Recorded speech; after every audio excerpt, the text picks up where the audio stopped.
Кадровый офицер Султан Сосналиев был одним из тех, кто в 1992 году сумел преобразовать народное ополчение абхазов в настоящую сильную армию.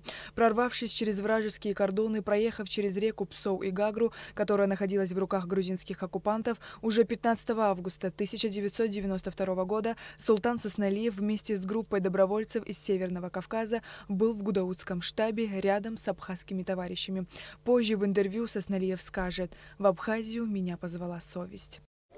Посмотрел я сейчас готовность ваших позиций, решимость. Впечатление остается пока тревожное. Но я думаю, свобода Абхазии будет защищена. Кроме этого, я хотел бы добавить, что весь черкесский народ будет на вашей стороне. Я не думаю, так оно и должно быть, потому что мы братья. В этом я уверен.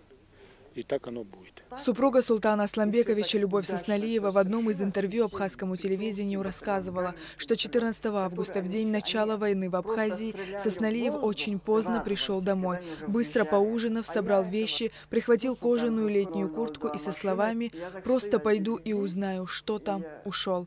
О том, что Султан в Абхазии в самом горниле войны и уже назначен начальником штаба вооруженных сил Абхазии, жене сообщили родственники, которые услышали новость по радио. Вот он ушел, 12 часов ночи его нету, утра его нету. Я на каждый скрип выглядываю в окно. Потом на второй день уже вечером подошел молодой человек и сказал, что я не беспокоилась, что Султан Асламбекович уехал на совещание в Краснодар.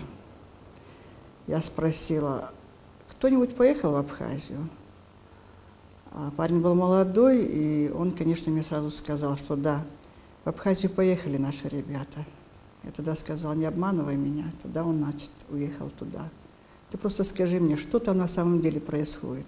Война или просто какие-то столкновения? Он опять растерялся и сказал: по-моему, война. Вот так вот он ушел из дому. Как человек, возглавлявший военный отдел в созданной Конфедерации горских народов Кавказа, Султан Асламбекович, конечно, понимал, что ситуация в Абхазии приближается к открытому вооруженному конфликту. Еще до начала военных действий он бывал в Абхазии, познакомился лично с Владиславом Григорьевичем Ардзинба и даже ездил на приграничную с Грузией реку Ингур, чтобы лично, как профессионал, оценить, идет ли какая-нибудь подготовка с грузинской стороны. Кабардинец Султан Сосналиев по собственной воле оказался рядом с абхазами во время Отечественной войны народа Абхазии 1992-1993 годов. Первым генералом абхазской армии по решению Президиума Верховного Совета Абхазии стал исполняющий обязанности министра обороны Абхазии Султан Сосналиев. Славного сына кабардинского народа, который вместе с нами защищает нашу Родину.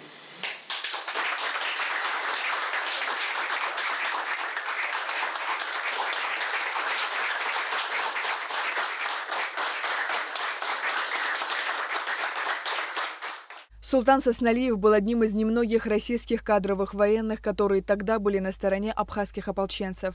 Рядом с ним в Абхазии тоже было не так много профессионалов. В первую очередь это блестящий военный специалист, герой Абхазии генерал Сергей Дбар, а также герой Абхазии генерал-майор Владимир Аршба. Сосналиев возглавил оборонное ведомство воюющей Абхазии в один из сложнейших периодов. Мартовская операция оказалась неудачной. Абхазская сторона понесла огромные потери. Настроение на фронте и в тылу были самые горестные. Ближе к лету Султан Сосналиев и Сергей Дбар вместе приступили к разработке июльской наступательной операции по освобождению столицы Абхазии Сухума. Так стратег Султан Сосналиев и тактик Сергей Дбар объединили свои головы и склонились над столом, на котором была разложена карта Абхазии.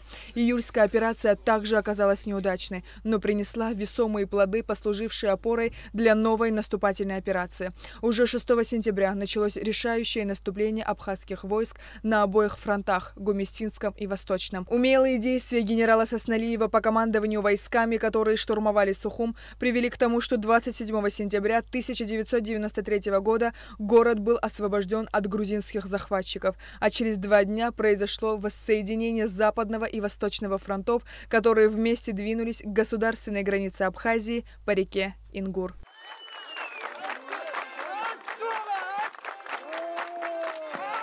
Народ с первого дня войны был твердо уверен в той победе, которая наступила и которую мы будем праздновать 30 сентября. О легендарном спокойствии султана Сосналиева особенно красноречиво говорят те, кто когда-либо слышал его голос по военной рации. 12-й. Именно такой позывной был у Сосналиева. В 1996 году султан Сосналиев оставляет военное поприще, казалось бы, окончательно. Он уходит в запас долгое время и живет в Нальчике, пока в 2005 году второй президент Абхазии Сергей Багапш не просит его вновь занять место министра обороны республики. Султан Асламбекович принимает предложение. Он занимает этот пост до 2007 года, а затем снова возвращается в родную Кабарду. Сказать вам огромное спасибо от имени руководства нашей страны за все то добро и душу, которую вы вложили в нас, в нашу республику. Я хочу вам пожелать счастья, удачи. Но одно вы знаете всегда, что у вас в Абхазии очень-очень много друзей и близких людей, которые всегда во всех делах, и дай Господь, чтобы дела были только ради мира и счастья, будут рядом с вами. Пусть мой опыт и знания никогда не пригодятся абхазскому народу, чтобы здесь, на земле Абхазии, процветал мир, благополучие и счастье. Я всегда буду с вами. У каждого добровольца, который по зову сердца прибыл на помощь абхазской армии во время Отечественной войны 1992-1993 годов, своя история. Но всех их объединяло одно – благородство, отвага, решимость, горячее желание с риском для собственной жизни помочь выжить абхазскому народу, не желавшему никакой войны.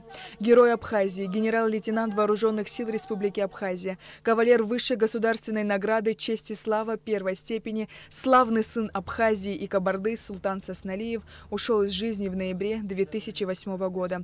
Его бюст сегодня стоит в центре Сухума в парке боевой славы, там, где похоронены защитники Отечества. Сария Кварацхелия, Абхазское телевидение.